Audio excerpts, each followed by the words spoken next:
Welcome to Starfleet Boy. Audience, please attend carefully. There are lots of spoilers for Star Trek in general.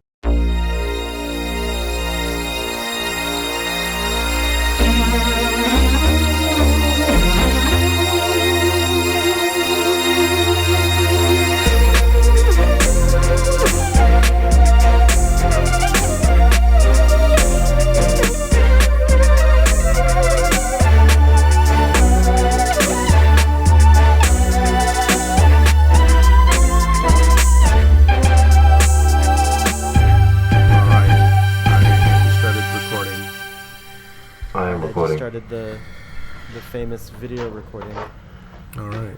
I don't know how it works because I never know the end product till. Before you start the video recording, I just want to. I already started it. I already started it. Well, I'll say it. I'll say it anyways. Because I'll cut it out. Since we have so much time I have so much time on my hands, and my sleeping schedule has flipped. I'm up till 1 a.m. now, and I'm listening to. I listened to it for a second time to your interview with Larry. Yeah, so you left a comment. That is like such essential listening. Like that's Star Trek history right there. What you guys did is something for the ages. Like I am just in awe of what you guys did. That's a crazy compliment. Wow. I listened to that. I listened to the blanket stuff episodes. I've been listening to a lot of stuff, and but the interview that you guys did with him is I would put that I would slap that on a Blu-ray as an audio only bonus feature, like that. He even left that as a comment, so we've got that in writing. Yes. Wow. Yeah. I wrote that like at midnight or something. And I was just I compliment the two of you guys, and him. Obviously the three of you. I mean, it was just a great little Star Trek fan history there, and fandom history. He's amazing. I could have just like let him speak on for 4 hours and just sit there. Yeah. No, but you guys knew your stuff too. Like, you understood what he was saying. It wasn't just him talking and you guys are like, what is this guy talking about? Like you guys understood the references and stuff, which I appreciated. And, I thought it was great. I listened to it for a second time last night.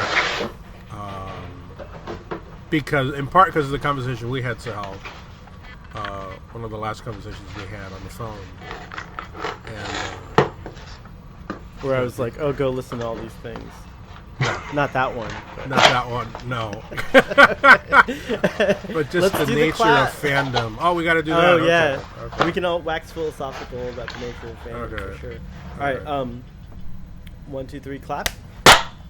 1, 2, 3, clap. 1, 2, 3, clap. Beautiful. And we're back on another exciting episode of Starfleet Boy, where we have a casual and informal conversation about Star Trek. Today we're talking about Star Trek The Next Generation, Season 7, Episode number... I love the voice. And we're back. Why do I always forget the number? Because it's casual and informal. Yeah, I know, but I have high standards for myself. I will agree, though, that probably no one cares. No one cares. Anyways, the episode we're talking about is Thine Own Self. And since our video for Sub Rosa failed, I thought I would bring Ronan back. Oh, Ronan. 16.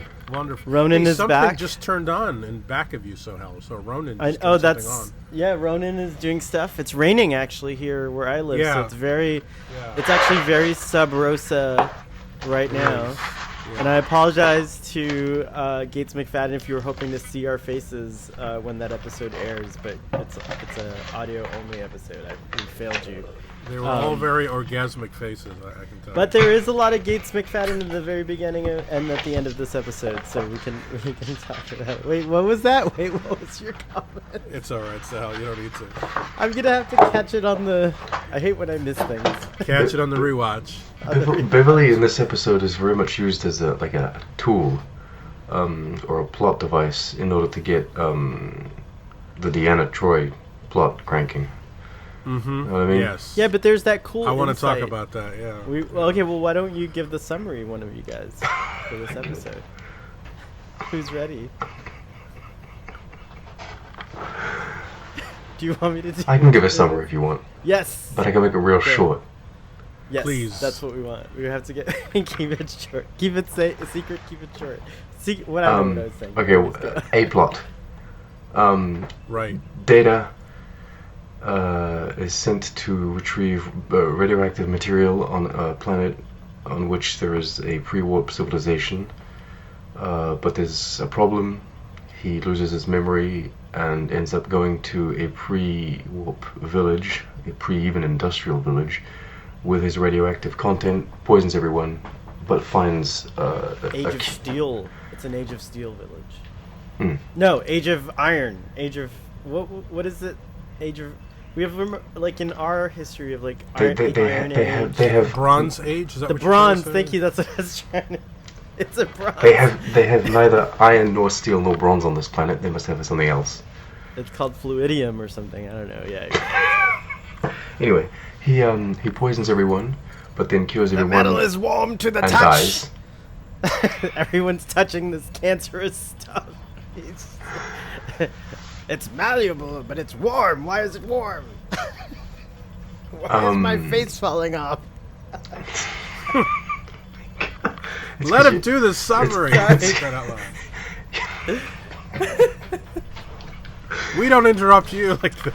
Yes, we do. True. All the Sweet. time. All the I just- time. We're all the worst. We're worse. That's true. So yeah, he makes them all sick, but then he heals them all and gets killed. He dies. B I plot. forgot that Data died before. I did too. I died. completely forgot the stabbing. Anyway, B plot. This is so cool. Beverly's on the bridge. Deanna's like, "Oh, you're doing the bridge thing. I want to be a commander too." So she spends the entire episode trying to become a commander.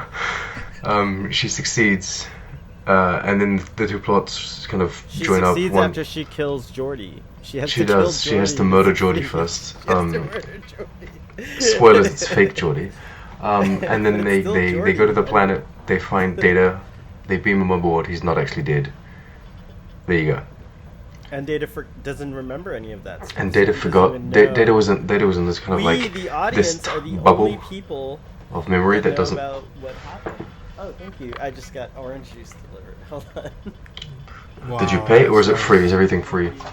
This is the doctor's favorite. There we go. Yeah. Favorite drink.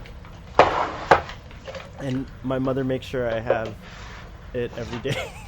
It's Vitamin really- C, man. That's very Yeah. important. No, it's true. I agree. That was a really good summary, Sean. Does that work? It was. I And I actually like. think no. I actually thought it was great because there's not. Then we could talk about all the good and the bad and the ugly now in our discussion. And I like how you set it up, the A plot and the B plot, because B-plot. it's this is one of those,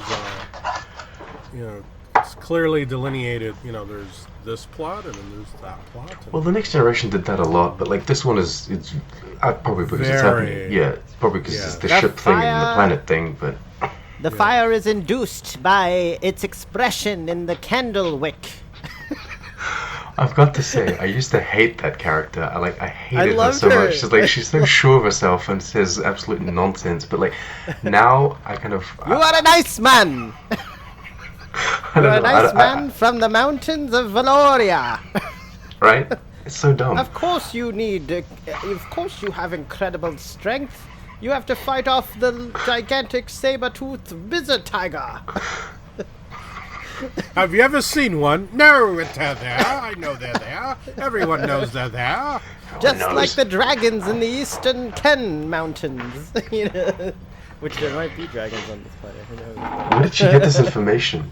Like she's the one teaching everyone else, and she says everyone She's- knows. But it's like so she she's gets from her mother, kind maybe. of. She's kind of an odd remnant of an age of magical thinking that still exists in society today. Like the flat earthers, for example. Those people are exactly like this woman. I she have has- not she has an seen the excuse. Earth from space. Because I know it's flat. It goes on forever. You're not really walking around the whole globe. You're walking into a new part of the Earth. She has an excuse. Flat Earthers don't, to be honest.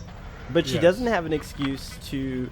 There's actually that cool scene where Data kind of schools her about what the particles are, and you could tell that she kind of has awareness that what she's saying is bullshit, like that there is a deeper, perhaps...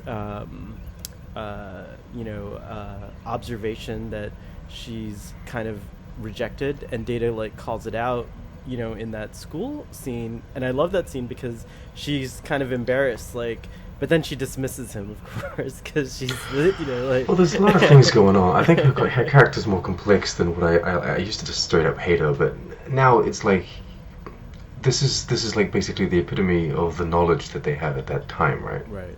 And so she's being challenged. She's decided. There is ego as well. Yeah. Mm-hmm.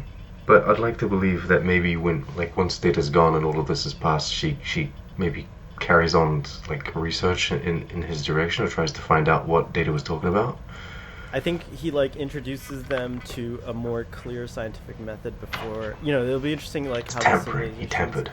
Changed. Yeah, he tampered with it, but he doesn't remember it. I'd love to see this planet revisited in Star Trek Picard season 2. To be honest, they would never do that. They would never do that. Why?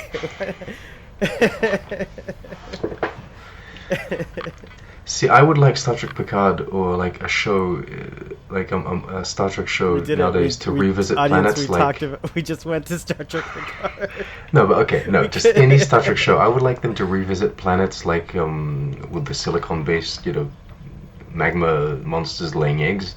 Oh yeah. I would like to go back to that planet and see how now those aliens and the human colonists or the Federation colonists, they're working together or some shit. Mm-hmm. Which is implied that would happen, right? Yeah, I would like to revisit that kind of stuff, but it doesn't do that. That's where I think these the possibility of animated Star Trek returning, not just in Lower Decks, but whatever, maybe a more you could just do so much with animation that I think you can't do in a live action scenario, because it's building. Can't do a living rock, you think? You could, but I mean, it's just it's CG it now. It's so much easier in CG animation, though, and it would be, I think, a cool thing. I think Star Trek, I would like to see that too, but in animation. I'm an animation fan now, all of a sudden. Oh, really? Boom. No, I've always been. I don't want to get too off topic from the episode, but audio dramas, because I continue, Doctor Who continues on audio for me, and I've always thought Star Trek has great potential for just audios, especially with actors as they get they get older, but they could still you could still have stories set in the 7 seasons of Next Generation with the actors, with Geordi, with Worf and Picard, but you don't have to see them. You can just listen to them, and it will, it might work. Although I have to admit Patrick Stewart's voice has aged quite a bit, so it probably wouldn't work in his case. But I think there's untapped potential for audio. I don't know. By the way, sometimes his voice just came back to the full Picard in the series. I thought it was interesting, but yes, rarely. Yes, but he has a different voice, just like he has a very different voice. Yeah. Well, he's playing a very different character too, to be honest. Right. No, but I mean, just in terms of physically, the man's voice has changed in yeah, too. Which happens. It happens to all of us. Yeah, it happens. It to doesn't many just of us. happen at puberty. It happens throughout all your life. Yeah, I mean, we drop octaves very often, and some of us develop a little bit of a rasp in our voice as we get older. Yes, indeed. So, let me ask you guys, just of the two plots, the A and the B, which one was more interesting to you? For me, it's actually, I find them both really interesting. But if you had to choose one, which one was more? I mean, are they both? You're as making me engaging do to the you? compute. Which one do I send to his death? How do you feel? Like How do you feel? No, you're making me do what Counselor Troi had to do to pass the command test. Yes. I would probably Don't say send me that, to my death. I would say that each of these episodes, I would say that each of these plots could stand on their own as an episode in my mind, but that I was definitely more interested in the Data and the Bronze Age planet personally. But I loved, especially now, having been through tests of that source in real life, I can definitely relate to Counselor Troi. And I forgot that the show even did this. Like, I totally forgot that there was even an episode where she had to do her Kobayashi Maru, so to speak. And I like that it was a different twist. It wasn't as like intense as like Wesley's, where he had to like go in and save the day, you know, in a dramatic kind of way, where it's like he had to make a life or death choice as well in his test at Starfleet Academy. And I'm sure that Counselor Troi did something similar.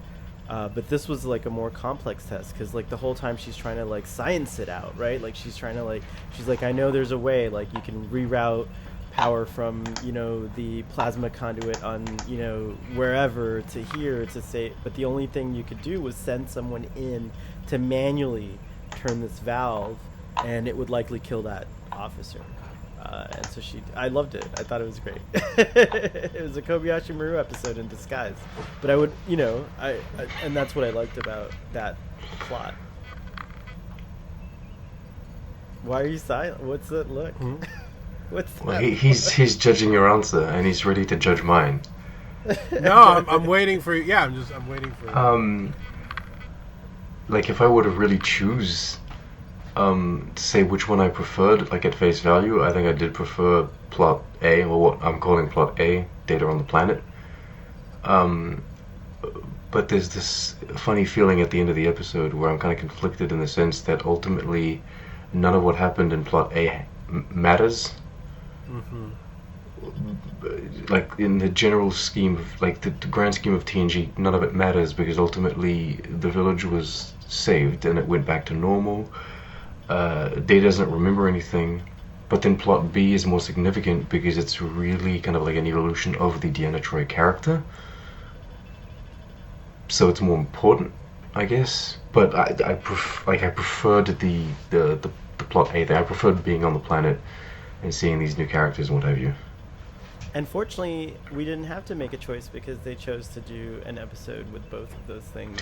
It does feel a lot like they had one of the plots to start off with, and then they found like they had maybe two ideas that were just like sitting on the whiteboard somewhere in the writer's room, and then eventually like, look, we're never going to be able to make a full episode out of this or this, let's just chuck them together.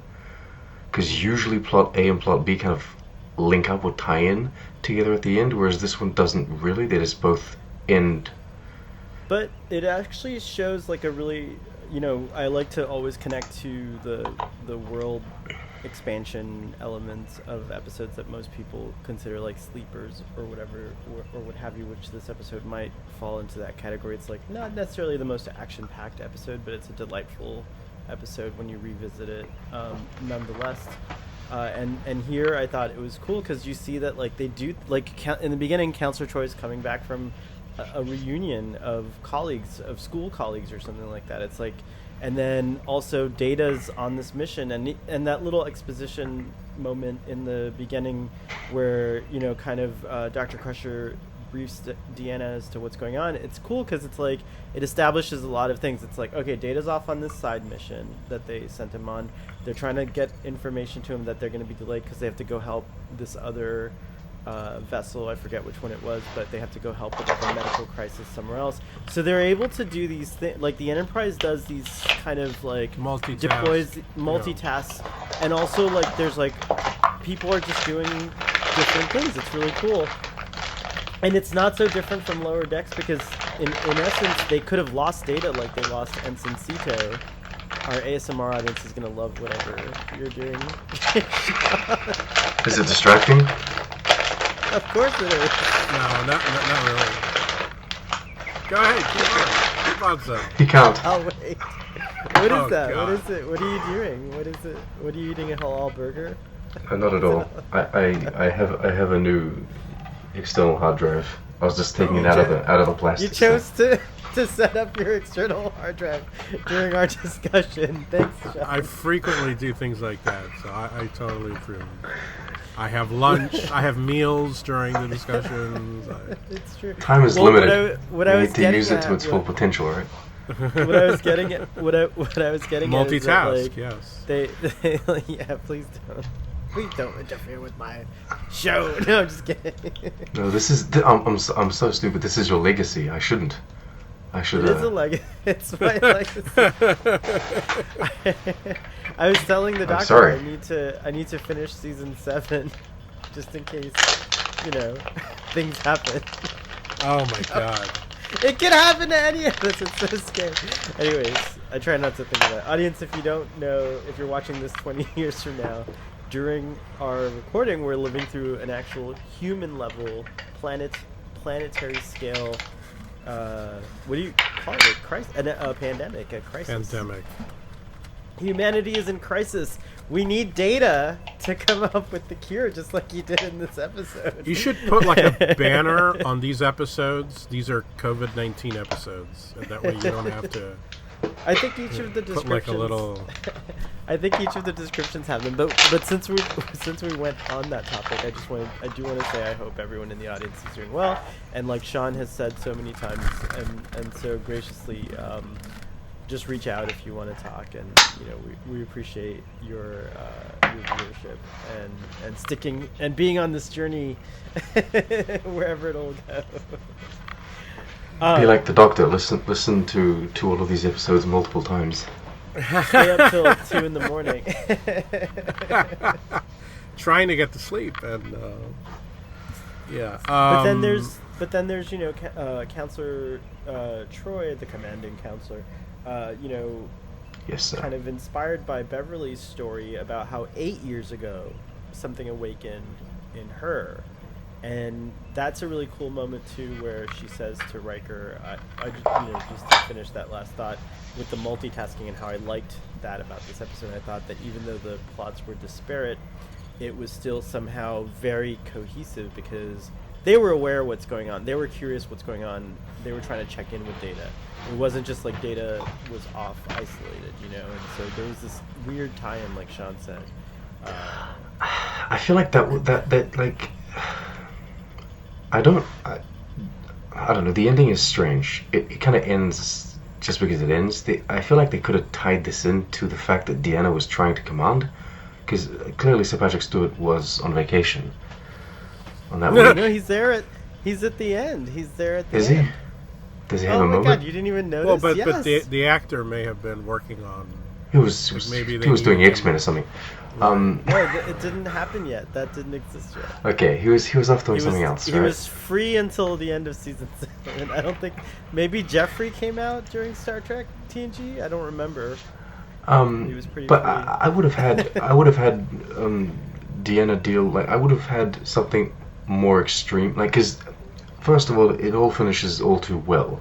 It's not that I want to see everyone in the village die, but it's like Data finds the solution. I'm like, come on. He finds the solution, even with his lack of memory and his kind of like, there's like no technology, there's nothing in this village, but he still finds this miraculous kind of compound that can heal everyone. Well, amnesia works in an interesting kind of way, and it would probably work in a weirder way in Data because he's synthetic or artificial. But amnesia works in that way, and he's still limited by. You actually don't forget how to speak. It's just like somehow you've blocked a portion of your mind that handles identity. But that's his mind. And the memory of. Like you've blocked the trauma or whatever, but. He clearly still knows everything that he knows. Like, I like that scene in the beginning where his. But he's limited by the abilities of that society, right? And by what resources they have, because if you're on the Enterprise, you have like access to an unlimited amount of different materials and compounds and liquids and what have you. You can do all these experimentations, but in this society, like they have one well for water. It's not like they have an amazing amount of chemicals or whatever. I don't know. It felt a little exaggerated that he could find a solution, and I would have much preferred it to be like a thing where like a lot of these people died. But then Deanna has to bloody deal with this. But you complain that like Star Trek's getting dark. That would have been really dark. Like for the no, I think it would have been realistic. I think I agree. Yeah. I don't want an entire planet to be blown up just because it's you know what I mean? I don't want like a planet to blow up or like people to like start getting, you know, ripped to shreds or whatever because I want Star Trek to be dark. It's just like this scenario would have been more realistic if people act like there were consequences. And it would have been interesting to put Deanna in that position. Like, she has to deal with this kind of situation where they have to retrieve data, but then, like, the village, you know, I don't know. I don't know how they could have done it. You're saying it would have been interesting to have an overlap in the sense of where they find data, and now they're in the middle of this situation. But then one could argue is if that happened, Sean, then Dr. Crusher just needs to prepare a hypo spray and it would have cured everyone anyways. Like, this is actually the only way they could have done it so that Data finds a solution and that make it difficult and for there to be the existential crisis, because even though no one dies, like, the crisis is very real. Like, the father is on the verge of death, and you know, I think so if they had found Data earlier than his death, I suppose, then Dr. Crusher could have just been like, "Oh, we know what's happening. It's radiation poisoning."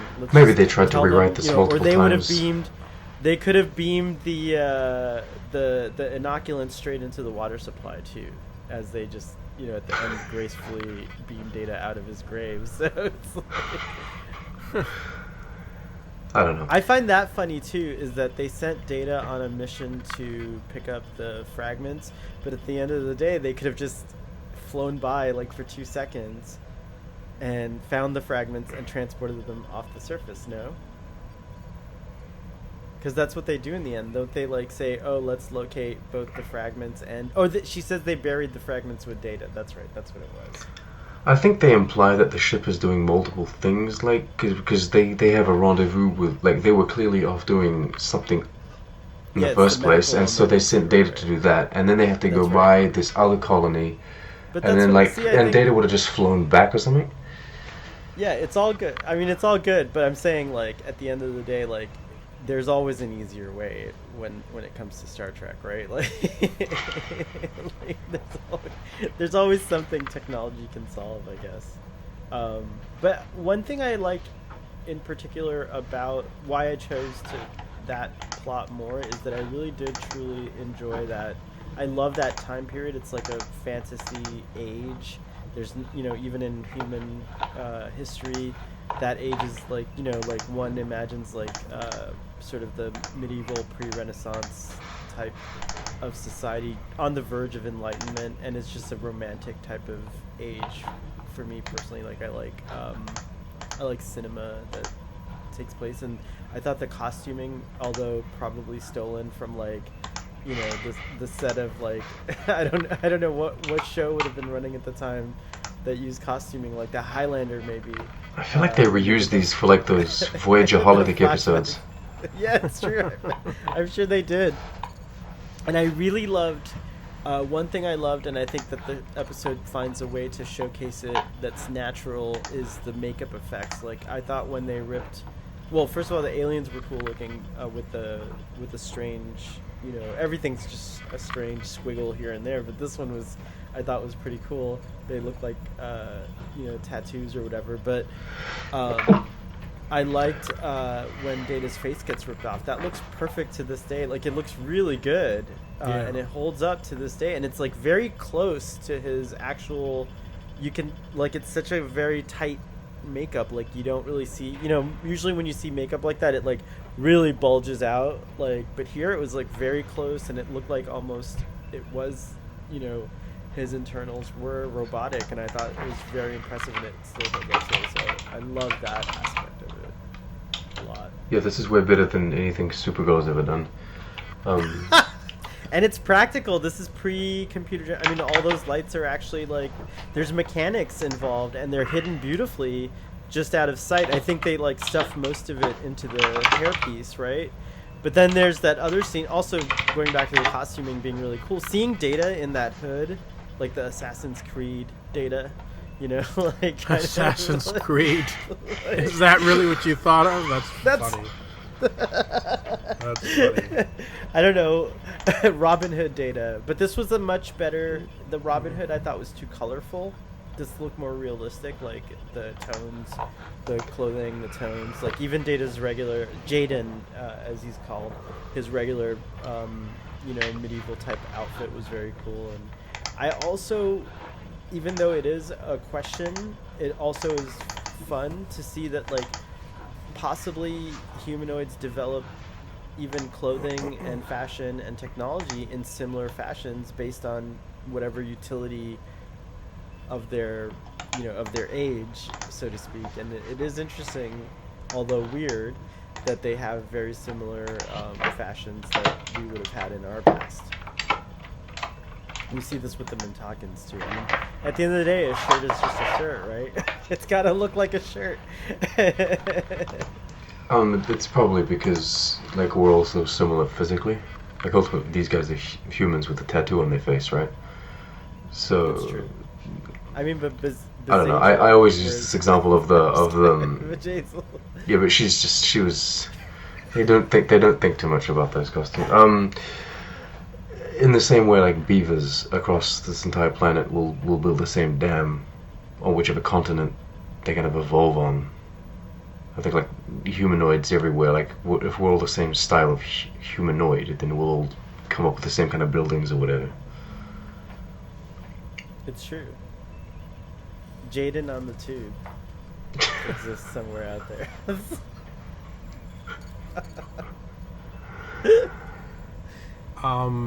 I actually hadn't seen this episode.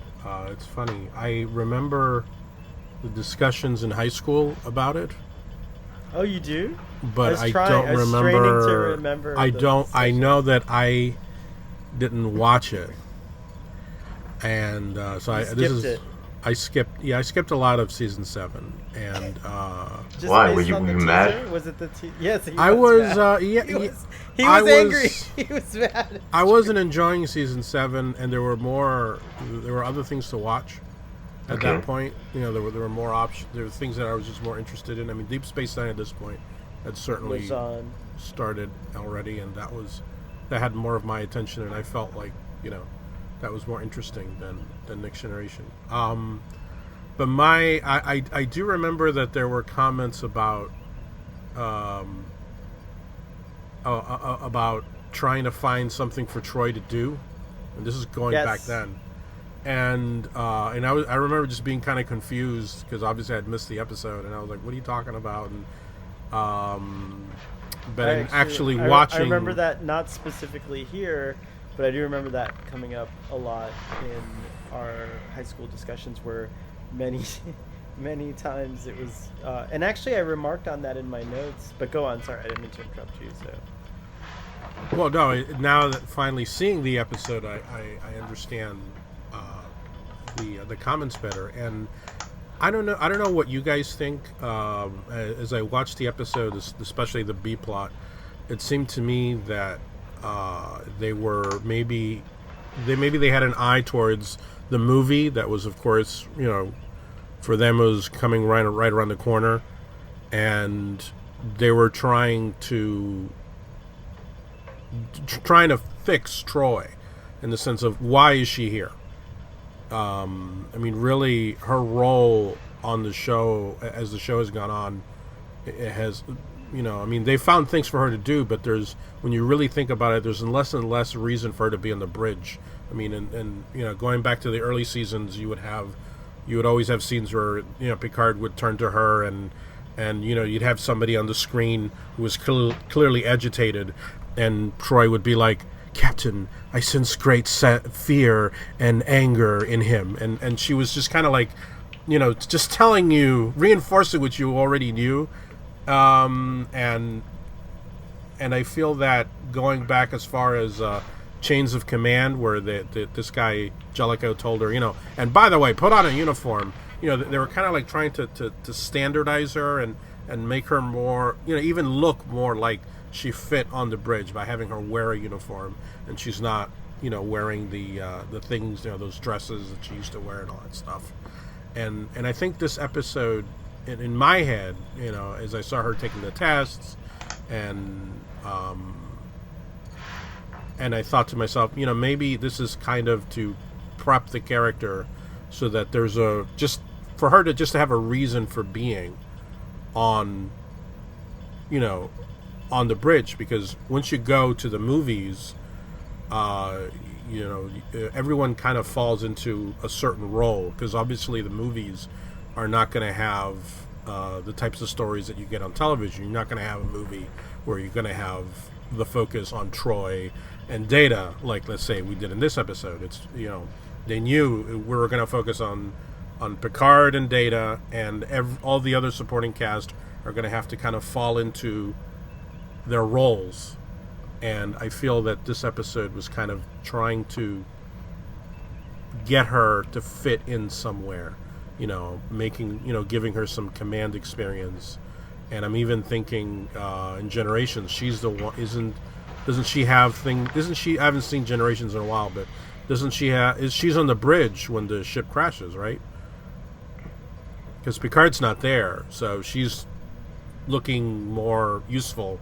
Let's say to be fair, she's always been a member of the bridge crew. Like, I've never not thought of her that way. Like, from day one, she's definitely off.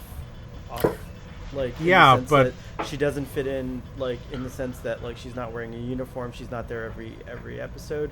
But, like, from day one, she's, like, definitely part of, like, that bridge crew. I think what TNG, to your point about our discussions in high school, I definitely remember there was, like, a dislike for the character. She was a little too much, like, over the top, like, in the beginning. And I do see that, like, I think they definitely corrected the course of Counselor Troi, so to speak. And it started with the episode, what is that episode called with Jellicoe again? It's Chain of Command, right? Yeah. Yeah. So it definitely started with Chain of Command. And I think, isn't that what she's referencing? No, she references the cosmic string. Right. That's right. She references the cosmic string. That's when she first got to. But I think also, unfortunately, we have so much after this to color this and change it from how it was when it was actually airing. Like, when it was actually airing, we weren't as attached to... at least for me, I wasn't as attached to Counselor Troi. Like, for me, Star Trek, when it was running on its first one, was all about Picard, Data, and, sometimes Beverly and Riker, and Geordi. Like, it was, everyone else was sometimes, but it was like Picard and Data. Those were my two chief points of, excitement or interest when I was watching it growing up. And don't get me wrong, I loved all the characters, but I didn't love them as much as I do now. Like, now, like, to me, I look back at these episodes and it's colored with that, like, oh yeah, I know, because, like, Nepenthe, to our offline conversation, like, just seeing this Troi now and then, like, seeing her in Nepenthe, you're like, look at where she's come from this person that we see on camera, and there's like a new nostalgia that colors when I watch it. So yeah, I see your point, but it's different now. Like, it's changed, and that's kind of why I wanted to finish these discussions before Picard started. I really did. No, I like it, but like, just like how to tie it back into your point about DS9 was running, I can't help myself, like, the timing's off. We didn't finish Starfleet Boy in time for DS9 to shine on its own, or for to have separate discussions about Picard. But yeah, anyways, I see what you're saying, but I think she's always been, now looking back at it as a whole work, she's always been a part of that magic of what makes TNG to me, but not until season 7 does she become the Troi that I loved, that I fall in love with. Like, I think here, especially in the scenes with her and Riker, like, I thought going back to why it's so hard to yank these two episodes and kill one of the plots, but, like, I found that moment where he's playing the trombone and talking to her in trombone to be incredibly endearing and romantic, actually. And he calls her Imzadi already at this point. And even though that's the Nepenthe. That's the Nepenthe tie-in. That's the Nepenthe tie-in here. Again, yeah, exactly. Like, you see their relationship, and then the fact that I think Jonathan Frakes, although he's like a side character in this, because it is definitely about Troi, is a great supporting character here, because I really felt like I really felt for him. Like, it's like, what do you do when you, not just a friend but someone you're in love with, you have to give them the hard news of like, hey, you suck. You're just not gonna, you're just not gonna be a commander. I'm sorry. Like, you lose. And it was a very good scene when he tells her, yeah, this is a mild. I think what you're saying is correct. They are course correcting, but I don't think it. I think it happens big time in this episode, but I think they've been definitely doing it for a while. Yeah, but I think they saw the movie kind of looming, and they're like, we have to let's do this now. That's the point I disagree with. I don't think they were thinking about the movie at all. I think that, because I've heard that, I don't know about Deanna Troi, but I know that I used to watch the behind the scenes for like all the TNG and what have you, and I have this distinct memory of them talking about Beverly Crusher, and how by the 7th season they kind of realized that they didn't do that much with her, and they were kind of disappointed. And so they wanted to have Beverly Crusher grow as a character, and so they pushed her onto the bridge and what have you. And I think that just as a creator, once you're conscious that these are your last episodes, you kind of look at the characters that you've created and you're like, wait a minute, Picard has had so much growth, Data has had so much growth, even Geordi and Worf, they've been through so much. What are the characters that I didn't use that much, and what characters can I help grow? And so I think it was just that, but I don't think it. And I'm sure the actors were appealing to the writers to have. I'm almost certain of. I have memories of that where like the actors were like, "Hey, I don't want to just have my character be this person that pushes buttons, like it's a Galaxy Quest style, like reading technical readouts." That's not at all just the show, isn't it? Just pushing buttons. Yeah. Which I think shows how alive a show actually is, especially later, a mature show that's in its 7th or whatever season. It's like, it's no longer, it's so much more complex than I think we can truly imagine, in the sense that like everyone has a say, everyone has a stake in it. Like, there's so much going on to bring that to screen every day, right? To the point that, I mean, I guess, I mean, I thought they were planning a little bit at that point, because I mean, everybody, so. I know that, because they knew the movie was happening. I know that. And they knew that there was going to be no break, and they were just kind of like. But I don't think they had any kind of idea what they were going to do with the movies, because you say, you kind of say that TNG to you was always kind of Picard and Data. It never was to me. But I didn't see the show as it came out. What I'm saying is, as a kid, my chief interest. Let me be clearer. As a kid, my chief interests were Picard and Data. Those were my two favorite characters and that's why Picard is so special to me, because it's Picard and Data, at the end, and so that's what I mean. I never perceived it. I never perceived it as that. And I'm going to go back to when they kind of announced Discovery and kind of explained that, the protagonist this time around will not be a captain. I was legitimately confused, because I've never perceived the captain as the protagonist in a Star Trek show. And like, now that I kind of analyze it, I'm like, okay, yes, the captain of each show, they kind of like the main character. But when I was younger, I never saw that. It was always like all of these. It was the ensemble, and as a kid, I didn't really like Deanna. Now, as an adult, it's Beverly that I'm not really a fan of, and I've come to really appreciate Deanna as a character, like Deanna Troi as a character. It's just because it's mainly things about the feelings and what have you. And as a kid, I didn't really relate to that, I guess. Well, you're cut off because there's a Beverly fandom. No, I'm just kidding. But no, I always saw it as like an ensemble, and then when you go into the movies, it is very much Picard and Data for those 4 bloody movies, right? And I was like, oh, okay. I guess they were trying to do the Kirk and Spock maybe dynamic a bit more, because even in the original series, it's mainly Kirk and Spock, Well, and it's not very even difficult. Yeah. McCoy. And then in the Kelvin timeline, it's so Kirk and Spock. Yeah. But It's very difficult to do a movie with seven main characters. Let's say. yes, I agree. And Sahel and I had this. I think it was last night, right, Sahel? We were talking about how, Picard feels like the finale to Next Generation. That Star Trek 6, or Picard could be the finale to Next Generation that Star Trek 6 was to the old crew, in the sense that, if we give everybody their nepenthe and a movie have them sign really. it. Yeah, right. That would be But awesome. what I mean is that Nemesis. I don't think any movie, and I know we're getting a little off topic here, but I'll bring it back.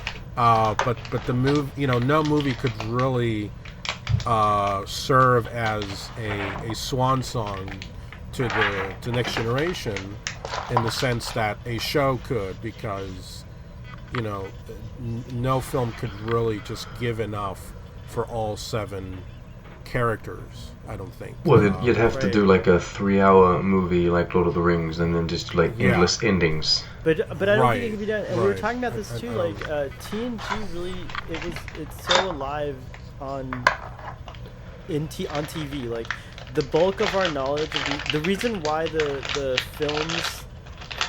The TNG films don't work in the same way that the original series films do, because I think the original series crew, they came alive in the movies, right? They only had 3 seasons. It was like even by the 80s, that style was considered campy and outdated, and it was fun, but it wasn't like what Star Trek became. And when it became films for that crew, it became like, the aesthetic just changed completely. It became like on par with, like, in my mind, like Star Wars and Battlestar Galactica and Battle Beyond the Stars. It was defining that vision in a sense too. It changed the look of science fiction. It wasn't quite Blade Runner, but it wasn't quite TOS with its bright colors and and things like that. TOS was considered campy in the 80s. By the 80s, oh yes, and That's interesting, because season 1 of TNG is just the original series again. Probably really old. You talking about the show, or you talking about the movies? By the time in the 80s when I was growing up, there was always a joke about TOS and how campy it was. Always. You're talking about the TV show? The TV show, yeah, in the 80s.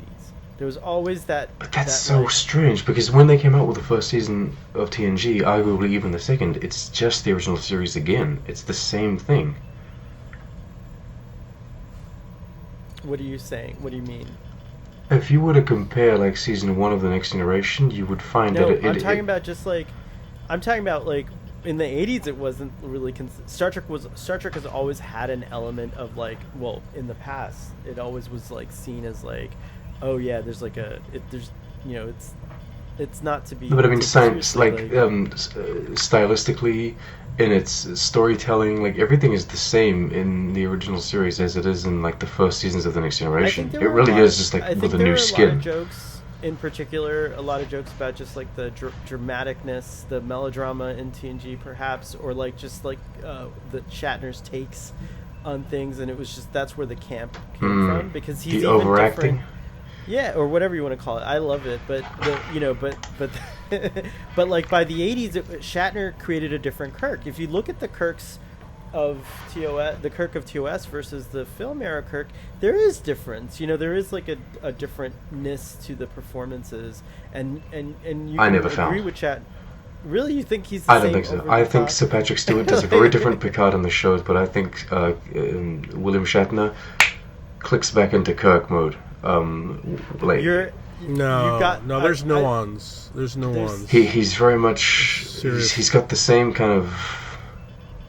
I don't know. He's got the same thing, because like when he's screaming Khan and what have you, maybe it's because Shatner's voice changed and his appearance changed, but to me it's all part of that. And I think that like I think that like the young, because you can definitely see there's a different timbre in his voice, so to speak.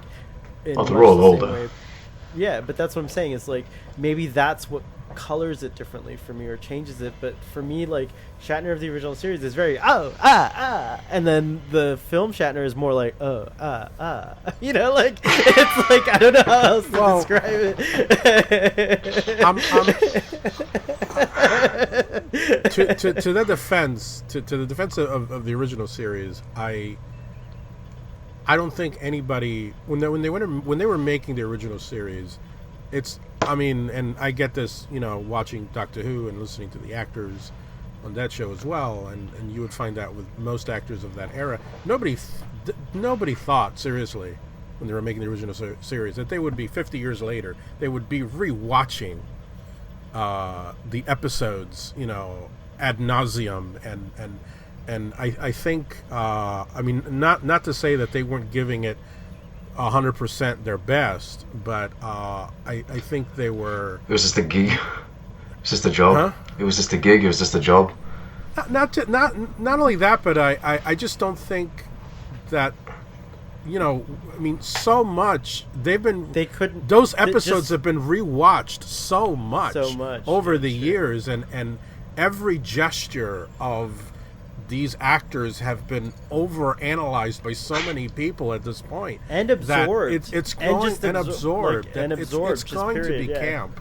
It's bound to be camp because, you know, we're going to focus on those exaggerations or over this or over that, you know, overdone this and overdone that. So I think there's an element of that, and then with us, and I'm saying Sal and I, you know, the movies for us were, you know, when we were growing up, that was like the current thing. So I think, you know, maybe people thought even the movies were camp, but we didn't find it camp because for us, that was in the moment. To you, Sean, but maybe it looks camp because you're looking, you know, looking at it, looking back on it. But for us, we'll never see it as camp. We just can't, because to us it was current. Right, and to bring it home, what we were talking about last night was that, like, for the TOS crew, that's where they kind of have their most development as far as, like, the big things, right? Like, you know, we lose Spock, and, like, there's just, like, a lot. It's like these epic things kind of happen, and so the TNG films, while they work on that level, I mean, certainly what happens in Nemesis and things like that, I don't think they had hit their stride in the films yet. I think, like, watching TNG and now seeing Picard, I feel like TV is their format still. Like, that crew works really great, or just, you know, just that show, that Next Generation vibe works really great in a episode presented, like, over a series rather than just in the movies. Because I think that's where Picard is gonna, what we were talking about is that, like, this will finish off the Next Generation era in much the same way Star Trek 6 finishes off the original series, and, like, kind of hands it off to the next generation, you know, whatever that may be. Yeah. Bringing it back to the episode, I do want to say that the part set on the planet, the data plot, gave me a Frankenstein vibe, which I appreciated, especially, you know, when you said when he's in the hood, it's the monster of Frankenstein. That's Frankenstein. I did not think. I don't know what I am. Right, I did not think Assassin's Creed at all. I thought Frankenstein. Yeah. And you know, the fact that he has.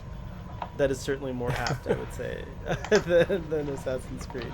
The fact that he has a relationship with a young girl kind of evokes, you know, that scene in the 1931 version where Karloff's Frankenstein's monster is trying to reach out to this little girl, and they, for a brief moment, they have, you know, a little friendship right before he kills her inadvertently.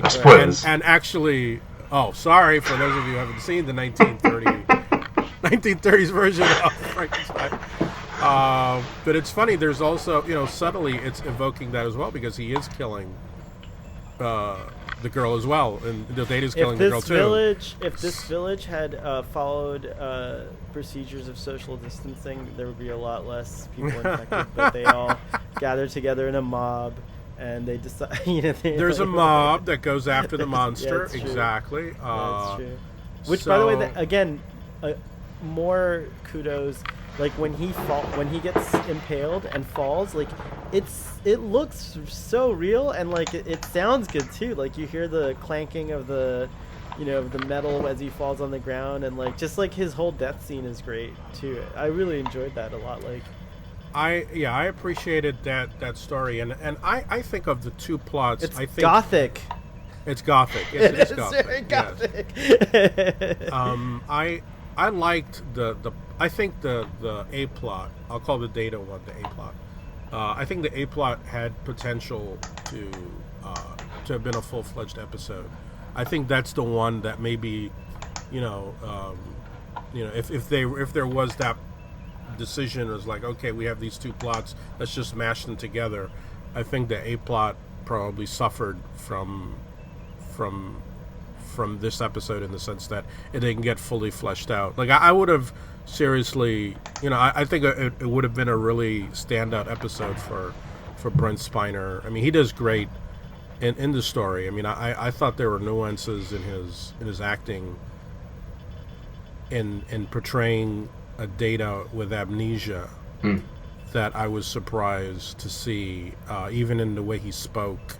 It didn't feel like Data.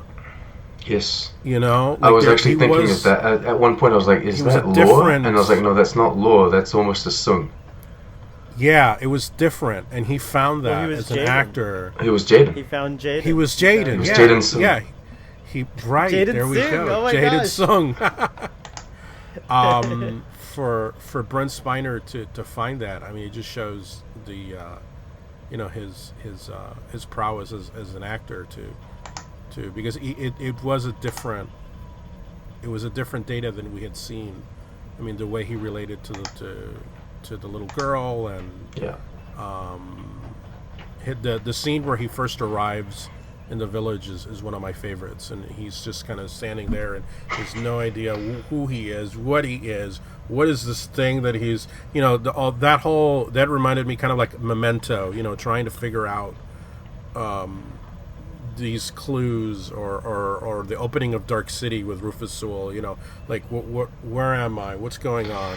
Watching that scene, I realized that no show nowadays is going to do that ever. Like, no TV show is going to take the time that scene took to do that moment. Because that scene is very long. It's like almost bloody 5 minutes. I'm sorry, but that seems like a ridiculous statement to me, because there's lots of shows. Go watch the shows. They don't do it. They don't do that. Did you, not this scene in particular, but like the long exposition? Like No, but the long exposition is the Beverly thing in the beginning, which is very ham-fisted exposition. Like, this is happening, this is happening, this is happening, and that wasn't that wasn't done in a brilliant, the best of manners. But I think The Expanse does stuff like this. I don't know. No, not even The Expanse. Now I'm gonna be on the hunt. A movie like Arrival, that took its time and really did that because it's a movie about that. But TV shows, they don't take the time to do that anymore. Like they have 45 minutes to tell their story or whatever. Well, you're watching stuff like Supergirl, so I haven't watched it in a while, but I watch a great many things. Don't worry about it. I think Better Call Saul is probably one of the only shows. Don't worry about it, Starfleet boy. Better Call Saul is probably one of the only shows that actually does that. It really does take. Better Call Saul, I think, is one of the only shows that really does take its time to like establish. Then there, I just proved you wrong. Your own statement. There is a show that does that. You get my point. It's the average show wouldn't take the time to be mean. Star Trek Picard wouldn't do that. Oh no, that's not true. And also, is Star Trek really the average show of any of its time periods? Right? Like, no, it's not. Maybe you guys would say Star Trek. I think the next generation was pulling in like 20 million on viewership. That was a huge show, wasn't it? Yeah, I'm saying it wasn't an average show.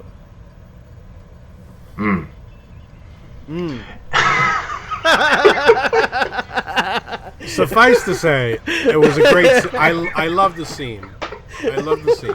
I do too, and I'm gonna build on your compliment to Brent Spiner to bring forth a criticism.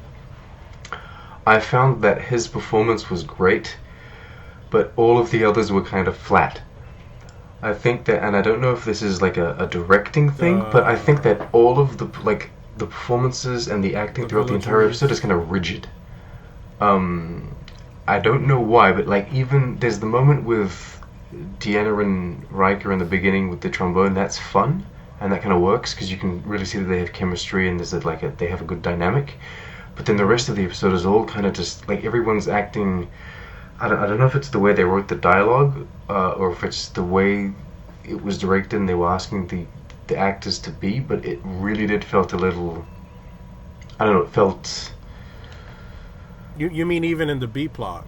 Like the entire episode is everywhere. Okay, that's interesting. Well, I thought the less village was less in like the that. B plot, less in the B plot, but even like less in the B plot, but even in even with Deanna and Beverly sitting on the bridge, they seem somewhat more formal than they usually. Like I know that the Next Generation they're very formal, and Picard they're very casual. Like the way they speak in Star Trek Picard is like today. Whereas in Star Trek, generally speaking, they speak like in Star Trek. They speak better, but it almost felt like they were kind of just being polite, but they didn't really care about each other, Beverly and Deanna in that scene. It felt cold almost, all the performances, except for Brent Spiner, he was having fun with this strange new data. Well, I will say that the B plot is actually very concerned with, and that's what I was kind of trying to say before. They're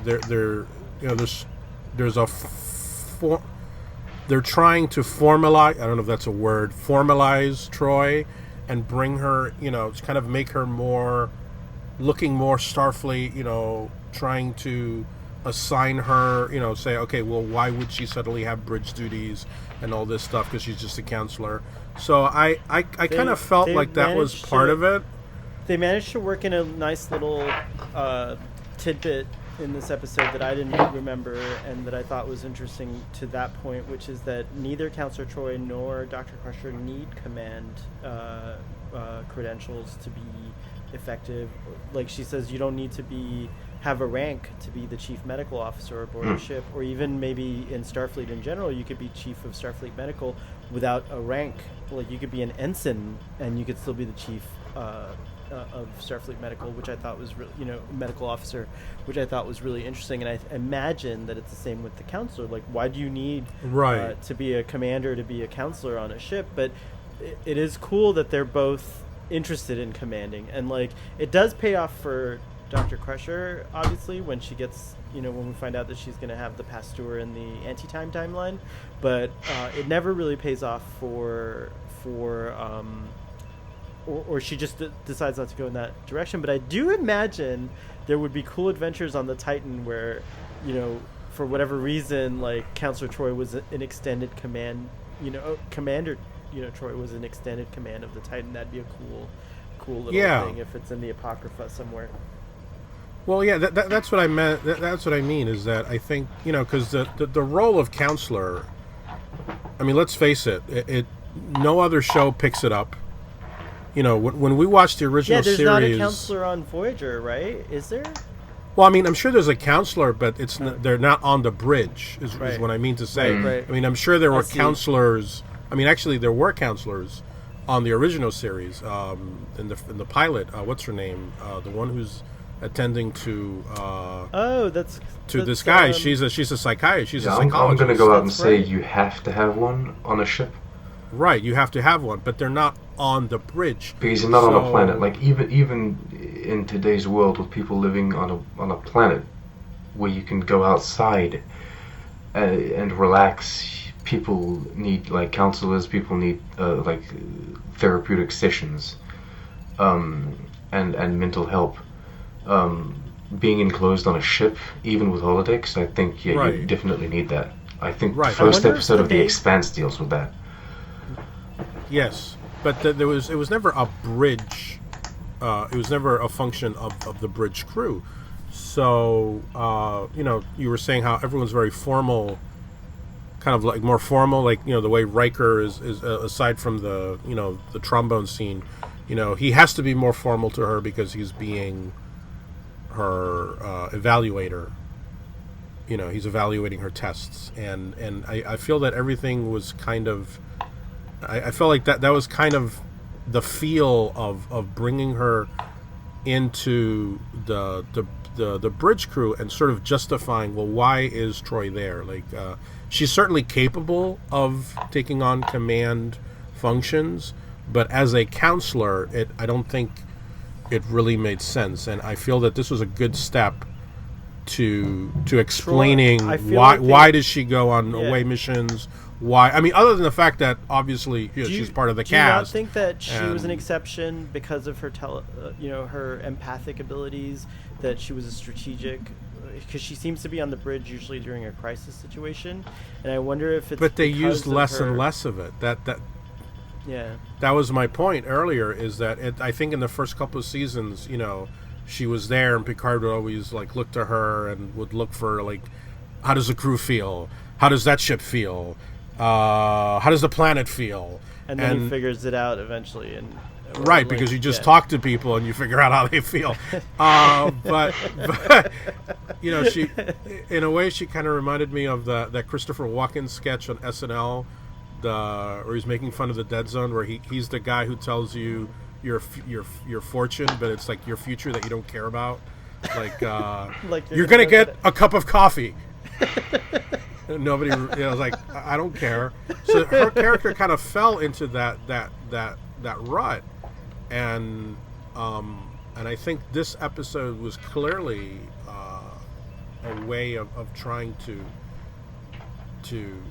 improve the character, and I know I've often said that I still don't like Troi for the most part. I think her character is very disposable, but I think starting with this episode, I'm beginning to see. I have no idea what you're showing me. Visitor. It's the visitor badge that Picard wears when he goes to see the admiral who swears at him in Picard. This is not your house, Picard. Yes, very good. Sheer fucking hubris. So I'm legitimately saddened that that's become a Star Trek quote. This is not your house, Picard? No, the other one. Hubris. Oh, I don't quote that. I don't. But it is. Really it's like a quote. Character. It's a quote online. There are memes and everything, and really? It saddens me that that's what we quote from Star Trek. That's a shame. Yeah, I agree with that. But no, I don't even want to talk about that character. I hate that character. You and your badges. You want me to just stop speaking because you're just throwing? Well, you don't put the things in my face. You don't put the toys out anymore, so I got to do the toys. No, they're actually they're right here, but I would. In fact, he's like the next generation. He's all grown up now. He's all serious. I know there's audience members that are going to be like, the Doctor doesn't put the toys out anymore. What's going on? Is there really audience members that do this? I think you invent audience members. He's always saying that audience members they're happy to have me on the show. I've never seen any comments like that. Yes, I think he just he invents. He invents audience. I'm pretty sure William Peck. He invents audience members. Yes, no, he definitely invents audience members. That's for sure. Starfleet really doesn't have a large audience. We have a very small audience. But I have to be very general. I can't say the audience member said this. I have to say audience. Like, I can't be like that audience member. That one member? That one audience member with a red cap. Yes. I can't say that. So I have to be like the audience, right? Because also in the future there might be millions of people in the audience. Who knows? In 20 years, this channel may have millions of subscribers. Maybe that would be amazing. That would be something. That would be something. So, do we want to wrap it up? Maybe this will be like the official companion for the next generation later on. Oh my gosh! Imagine that. Could you imagine if there's a DVD secret Easter egg that if you press the up, down, left, Starfleet right, Boy. No, you click Starfleet Boy. You click on an episode and it's like got original, remastered, and then the Starfleet Boy discussion. That's awesome. I really love that you have that much esteem for this show because I do too. So that's cool. I hope we get remastered. I hope we do get remastered. I really do. That'd be fun. I have to start doing things to make things complicated for the VFX artists now. Yes.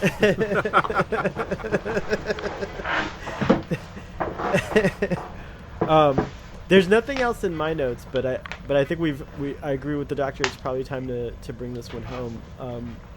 So if there's nothing more to say, I'll give my rating first. 8. I give this episode a solid 8. Wow. I was gonna say you were gonna say a 9, but I'm surprised. Wow. Do you want to know why I didn't give it a 9 or a 10? Do I have to defend my... Because it's not Star Trek Picard. I was going to say, because it's not Star Trek Picard. Exactly. It has... This episode contains 0 lens flares. Because at the end, I do think that, for me, both of these could have been a full episode, and so there is room, things that are left to be... desired. Also, I think that it's not an episode, like I said in the beginning, it's not an episode I remember to go back and watch. It's not like, oh, I'm gonna go back and watch To Thine Own Self. But when it comes on, I am delighted. So it's not like, it doesn't win in that sense of like, oh, it's raining today. I might go, what episode should I put on? Oh, it's usually The Inner Light. Okay. I've seen that one a million times, right? But I don't know if I would necessarily go back to this episode. It's like once you've seen it, you pretty much remember everything you need to know about This is the erotic plot line of The Next Generation. The erotic plot line in Star Trek Picard serves ultimately no purpose because he's sick throughout the season and then they put him in a golem. This is the same thing. Like, he has the entire village sick, has a whole adventure, and then it's all reset, and then he doesn't remember, and it was kind of pointless. Mm-hmm. And it's a bit disappointing. What would you call it, though? Is it a treat for the audience? Because we're the only ones that know it happened. No one else knows. Data can't do a report. But then it means that in universe it doesn't... Data doesn't grow from it because he doesn't remember it. So Data has nothing to take... The character doesn't take away anything from it. And maybe that's... And worst of all, the community doesn't even learn anything, or they don't there's maybe only that one teacher or scholar they can, I don't know, the girl. Ultimately we don't learn enough about the girl. She's just he was a friend of mine. She's clearly going to be changed forever. She mourns for Jaden. She's going to forget Jaden in she's 3 weeks. But they even she's going to find a kitten and she's going to be like, oh, little kitty, and then that's it. Jaden is gone. Come on. Spot 3. You know who it's going to traumatize more? The guy that hit Data with a shovel or whatever, with a pickaxe or whatever, and he would have ripped a man's face off. The town Smith. He would have. It would have been disgusting. It would have been so dirty. The house would have been impossible to clean. But he's going to be traumatized for life because he hit a thing, and then all of a sudden it had flashing lights and stuff, and he was just like, "I'm out of this. I'm leaving. I'm gone." Could you imagine if he's in the asylum? Oh my god.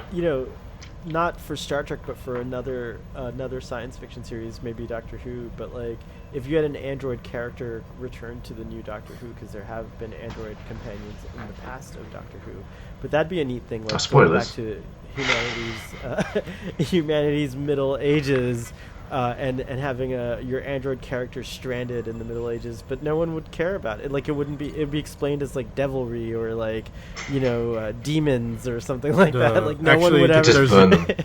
There's an episode, The King's Demons. Of Doctor Who, right? The Fifth Doctor. Yeah. So there you go. Yeah. But it all ties in. So what's your rating? I don't know. Do I have to tell you? Do you want to go first, or shall I? I can go first. Go for interestingly, so I'm giving it a 7. Oh wow.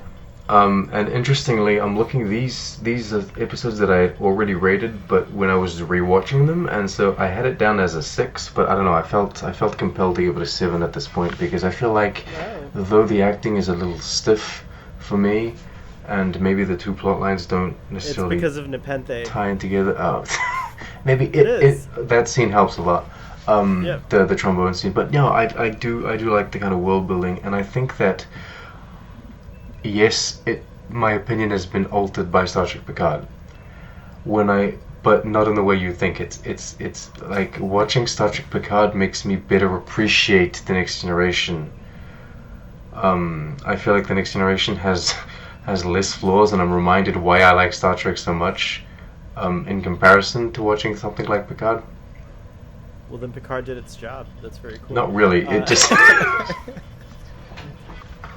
That makes no sense if you just said. It does make sense. It does not.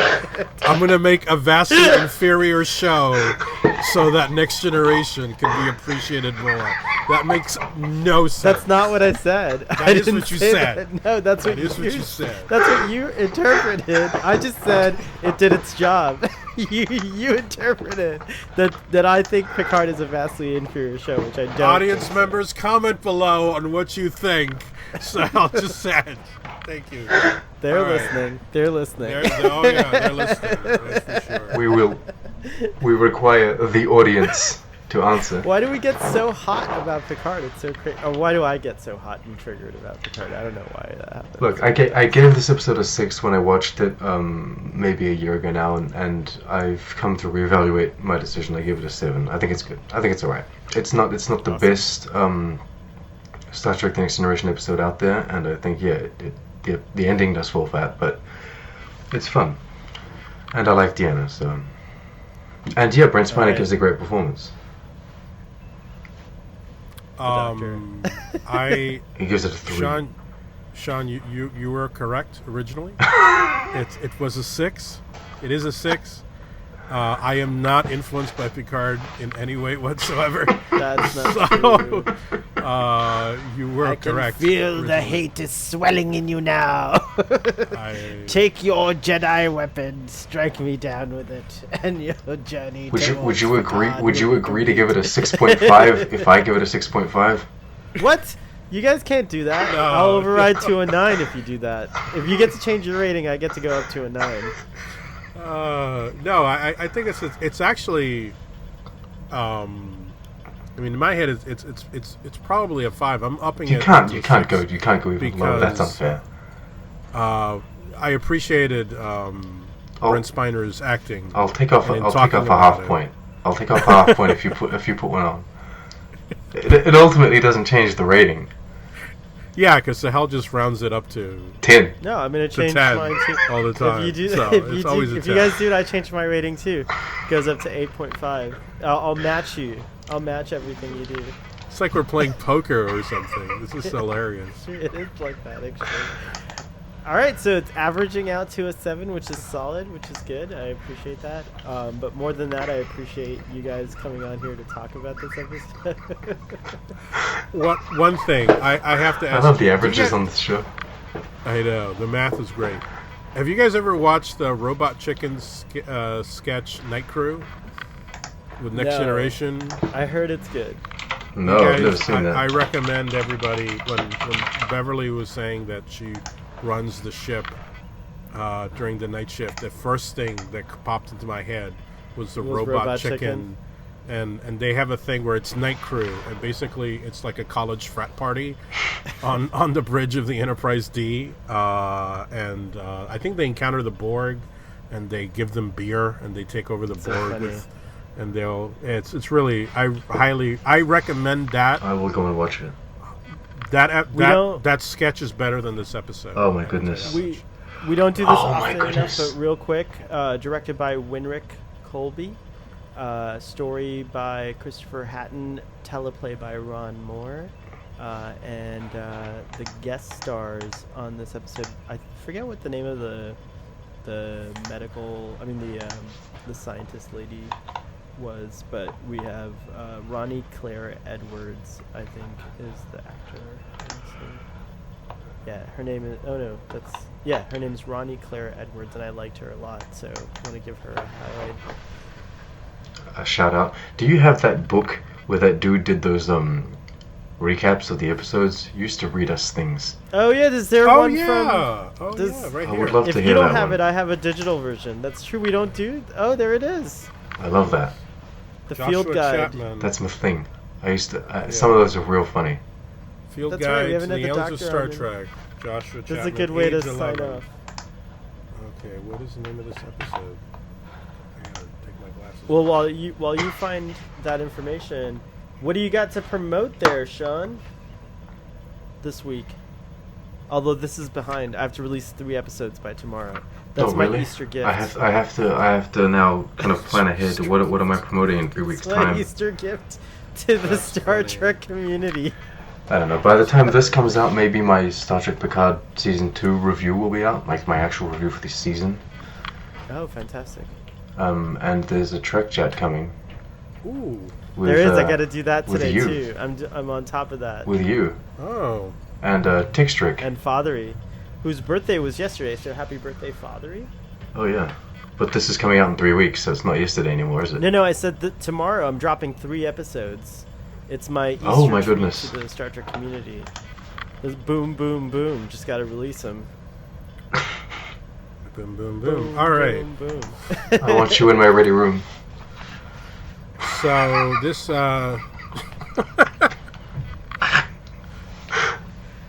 Wow. Oh, by the way, Starfleet Boy has a TikTok. no. What? Please. Yes, Please, Starfleet no, Boy has a don't. TikTok. No, it's already done. I don't want There's to a- know. I don't want to know about this. That's too much. Star Trek doesn't approve. I do not approve, and I'm not dancing. That's what's on there, by the way. It's The kids are all about the TikTok. I hate TikTok. the little music that plays. I hate that beat. But anyways, I still don't understand Snapchat.